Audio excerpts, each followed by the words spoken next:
दोस्तों 5 साल पहले हुए तलाक के बाद नीरा और आर्यन की राहें अलग-अलग हो चुकी थीं। आर्यन ने जीवन की पीड़ा से मुक्त पाने के लिए संन्यास का मार्ग अपना लिया था, जबकि नीरा ने समाज और अकेलेपन से संघर्ष करते हुए खुद को संभालने की कोशिश कर रही थी। लेकिन इसी दौरान वह प्रयागराज के महाकुंभ मेले में जाती है और गंगा स्नान करके जैसे बाहर निकलती है और प्रयागराज के महाकुंभ मेले में घूमती है, तो उसी दौरान उसकी नजर एक सन्यासी बाबा पर पड़ती है। जैसे ही वो देखती है, उसके पैर तले जमीन खिसक जाते हैं, क्योंकि दोस्तों वह सन्यासी और कोई नहीं, उसका ही तलाकशुदा पति जो कि आर्यन था। उसके बाद दोस्तों जो कहानी घटित होती है, उसको जानकर आपके भी पैर तले जमीन खिसक जाएंगे।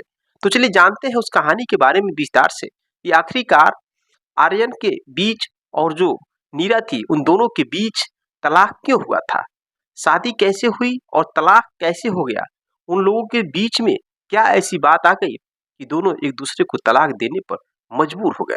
नमस्कार दोस्तों, मैं हूं संतोष, आप सभी का स्वागत करता हूं अपने इस यूट्यूब चैनल में। दोस्तों आज की सच्ची घटना एक पारिवारिक घटना पर आधारित है और इस घटना के माध्यम से आपको बहुत बड़ा सबक, बहुत बड़ा सीख देने वाला हूं।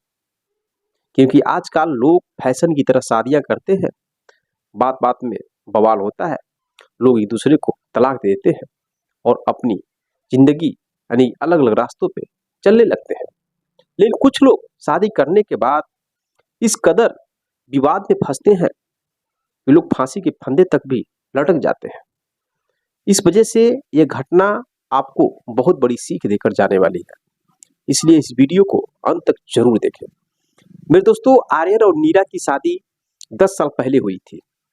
दोनों कॉलेज के दिनों से ही एक दूसरे को पसंद करते थे और पसंद करते करते एक दूसरे से बेहद प्रेम करने लगे।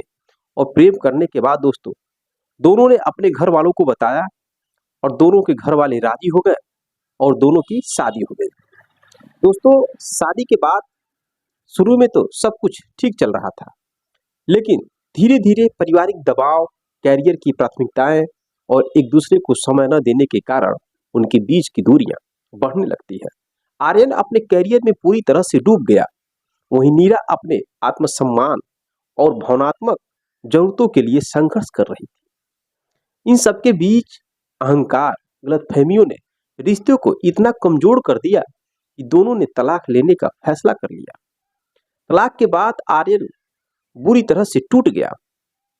अब उसे अकेलापन खाते जा रहा था, लेकिन उसने मन बना लिया कि अब मैं दोबारा किसी से भी शादी नहीं करूंगा, क्योंकि वो सोचता था अगर शादी करूंगा तो जो प्रॉब्लम आया था मेरी पत्नी के साथ, उसी तरह की समस्या फिर आएगी, फिर जिंदगी चौपट हो जाएगी। इसलिए दोस्तों अब वह शादी करने से डरने लगा। उसने अकेलेपन में खुद को शराब, सिगरेट और व्यर्थ की दुनिया में झोंक दिया। अब एक दिन नशे में धुत होकर वह सड़क के किनारे बेहोश पड़ा था। जब आंखें खुली तो उसने खुद को एक वृद्ध सन्यासी के आश्रम में पाया। वहां के शांत वातावरण और सन्यासी की वाणी ने उसके हृदय को छू लिया। आर्यन ने वहां कई दिनों तक ध्यान किया, प्रवचन सुना और धीरे धीरे उसे यह एहसास हुआ कि वह अपना ही अहंकार और अपेक्षाओं के जाल में फंसकर जीवन को खो चुका था। तभी उसने निर्णय लिया कि अब वह संसार की माया से मुक्त होकर सन्यासी बनेगा। वह गंगा के किनारे स्थित एक मठ में चला गया, जहां उसने वर्षों तक ध्यान, साधना और आत्मानुभूति की यात्रा की। इधर तलाक के बाद नीरा को भी कम संघर्ष नहीं झेलना पड़ा। समाज ने उसे हमेशा एक असफल विवाह के रूप में देखा। रिश्तेदारों की दया भरी निगाहें, ताने और अकेलेपन ने उसे अंदर से तोड़ दिया, लेकिन उसने हार नहीं मानी। उसने अपनी शिक्षा और कैरियर पर ध्यान दिया और धीरे धीरे उसने खुद को संभाल लिया। एक स्वयंसेवी संस्था के साथ जुड़कर उसने गरीब बच्चों को पढ़ाना शुरू किया और इसी सेवा में उसे आत्मसंतोष मिलने लगा। लेकिन कहीं ना कहीं आर्यन की यादें उसे अब सताती थी। नीरा ने भी अभी तक शादी नहीं की थी और शादी नहीं करने का प्लान बना रही थी। वो भी सोच रही थी कि अगर मैं शादी करूंगी तो मेरे साथ फिर वही समस्या आएगा। इसलिए दोस्तों वो भी शादी करने का प्लान नहीं बनाती है। अब इधर जो कि प्रयागराज का महाकुंभ मेला लगा हुआ है दोस्तों, जैसा कि आप जानते हैं, देश का विदेश क्या हर जगह से लोग अधिक से अधिक संख्या में प्रयागराज के महाकुंभ मेले में आ रहे हैं, गंगा में स्नान कर रहे हैं। तो इसी मकसद से जो कि जो नीरा है वो भी प्रयागराज के महाकुंभ मेले में आने की तैयारी करती है। इधर महाकुंभ का जो विशाल मेला अपने चरम पर था। गंगा के तट पर असंख्य साधु संतों की भीड़, श्रद्धालुओं की गूंज, मंत्रों का उच्चारण और गंगा की लहरों की कलकल सब मिलकर एक अलौकिक वातावरण बना रहे थे। नीरा अपने परिवार के साथ कुंभ स्नान के लिए आई थी।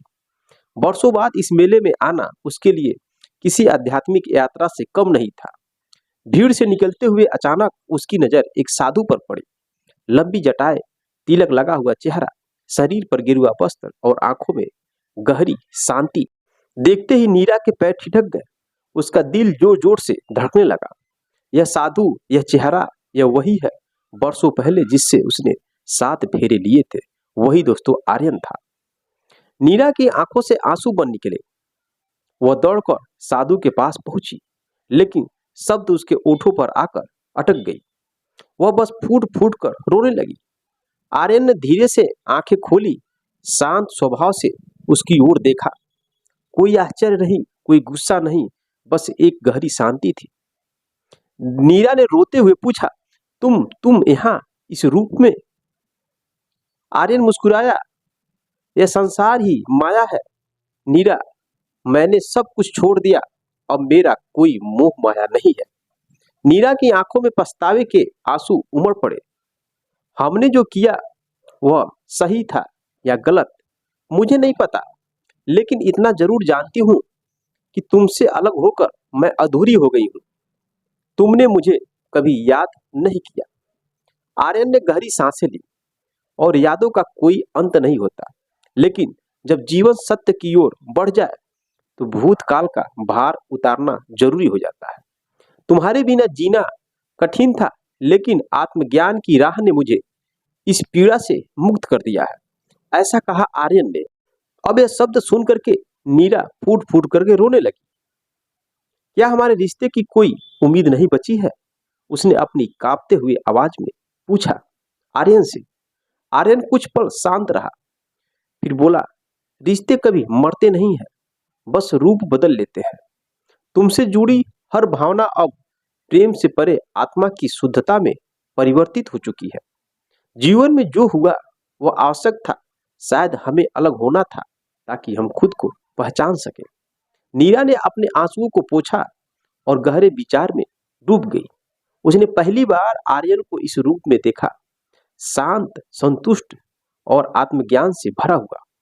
उसे समझ में आ गया कि उसकी तलाश समाप्त हो चुकी है। उसने धीरे से अपने हाथ जोड़ लिए। तुम्हारी राह अलग हो चुकी है, लेकिन मैं भी अब एक नई शुरुआत करूंगी। तुम्हारी सीख मेरे सबसे बड़ी पूंजी रहेगी, ऐसा कहती है नीरा। आर्यन ने सुन करके मुस्कुरा करके सिर हिलाया। जाओ नीरा, अपने जीवन को प्रेम और शांति से भर दो। जो हो चुका उसे छोड़ दो, जो आने वाला है उसे अपनाओ। दोस्तों, नीरा ने आखिरी बार आर्यन को देखा और गंगा की ओर बढ़ गई। गंगा की लहरों की तरह उसके मन की सारी उलझनें बह चुकी थी। उसने अपने अतीत को गंगा में समर्पित कर दिया और एक नए जीवन की ओर कदम बढ़ा दिया। अब नीरा भी अपने जीवन को एक नए दृष्टिकोण से देखने लगी थी। वह भी आध्यात्मिकता की ओर बढ़ी, लेकिन उसने संन्यास की राह नहीं चुनी। उसने तय किया कि वह समाज में रहते हुए सेवा का कार्य करेगी। दोनों की राहें दोस्तों अलग हो चुकी थी, लेकिन उनके जीवन की सच्चाई एक ही थी, आत्मज्ञान, शांति और प्रेम। मेरे दोस्तों, क्या दोनों ने सही किया या गलत किया? आप कमेंट बॉक्स में कमेंट जरूर करिएगा। मेरे दोस्तों, आजकल लोग शादी करते हैं और शादी करने के बाद जब उनके ऊपर है जिम्मेदारियां बढ़ती हैं, तो फिर पति और पत्नी के बीच काफी लड़ाई झगड़े होते रहते हैं और यह एक बहुत बड़ा विषय है। हर एक फैमिली में यह समस्या आती है। कुछ लोग कॉम्प्रोमाइज करके, कुछ लोग इस चीज को झेलते हुए जीवन को आगे बढ़ा ले जाते हैं, लेकिन दोस्तों बहुत सारे लोग हैं जो इस चीज को झेल नहीं पाते हैं। कभी पत्नी कहीं फांसी के फंदे पर लटकी तो कहीं पति फांसी के फंदे पर लटका। ऐसी घटना समाज में बहुत तेजी से घट रही है। तो मैं आपको बताना चाहता हूं, अगर आप पति और पत्नी के बीच में नहीं पट रहा है तो कृपया आप लोग अपने आप को खत्म करके इस समाज को गंदा करने का काम मत करें। अगर आप ऐसा हरकत करते हैं तो आने वाली पीढ़ी भी उसी तरह से करेगी। इसलिए मैं आपको बताना चाहता हूं कि जिस तरह से इस कहानी में घटित हुई है कि दोनों के बीच तलाक होता है, जो पति है वह सन्यासी बन जाता है, पत्नी मिल जाती है, पत्नी को भी ज्ञान देता है उसका पति, और वह पत्नी अपने पति से ज्ञान लेकर वो भी शांति से जीवन जीने लगती है, एक समाज सेवी बन जाती है। इसलिए दोस्तों, अगर आप शादी करते हैं और आप दोनों के बीच नहीं पड़ता है तो आप अपने आप को इस दुनिया से खत्म मत करिए, सीधे आप तो अध्यात्म में चले जाइए, शांति से रहिए, सन्यासी बन जाइए, कोई दिक्कत नहीं है, लेकिन अपने जीवन लीला को समाप्त मत करिए। सच्चाई को जानिए, सच्चाई क्या चीज है। जैसा कि आपने सुना होगा, प्रयागराज के महाकुंभ मेले में अनेकों घटनाएं घटित हो रही हैं। आईआईटी वाले बाबा, आपने नाम सुना होगा, बहुत तेजी से वायरल हो चुके हैं। लोग कहते थे कि पढ़े लिखे लोग अध्यात्म की दुनिया में नहीं जाते हैं, लेकिन आईआईटी वाले बाबा ने साबित कर दिया कि पढ़े लिखे लोग भी अध्यात्म की दुनिया में जा सकते हैं। अब आईआईटी वाले बाबा जिस तरह से अपना प्रवचन दे रहे हैं, उनके प्रवचन को सुनकर बहुत लोगों को ज्ञान आ जाएगा। मेरे दोस्तों, आईआईटी वाले बाबा शादी नहीं किए, लेकिन अपने आंखों से अपने पिता, अपनी मां को दोनों को लड़ते हुए देखा है। सारी बातें वो बता रहे हैं कि उनके पिता उनकी मां को किस तरह से मारते थे, किस तरह पीटते थे, दोनों के बीच किस तरह से लड़ाइयाँ होती थी। और वही सब देख करके उन्होंने सत्य का खोज किया। उन्होंने सोचा कि मैं भी शादी करूंगा तो हमारे बीच ही ऐसा होगा। इस वजह से उन्होंने शादी नहीं किया, इसलिए उन्होंने रास्ता अलग बदल दिया, अध्यात्म की दुनिया में चले गए, सत्य की खोज में चले गए, और आज वह सन्यासी बन चुके हैं। तो मेरे दोस्तों, अगर आप शादी के पहले ही सच्चाई को जान जाते हैं तो आप रास्ता बदल सकते हैं। अगर शादी के बाद आपको सच्चाई मालूम चलती है तो फिर भी रास्ता बदल लीजिए। ऐसे अपने आप को इस दुनिया से खत्म करके समाज में एक बुरा संदेश मत दीजिए। बाकी आपकी राय क्या है इस सच्ची घटना के बारे में? अपनी राय कमेंट बॉक्स में कमेंट कर सकते हैं।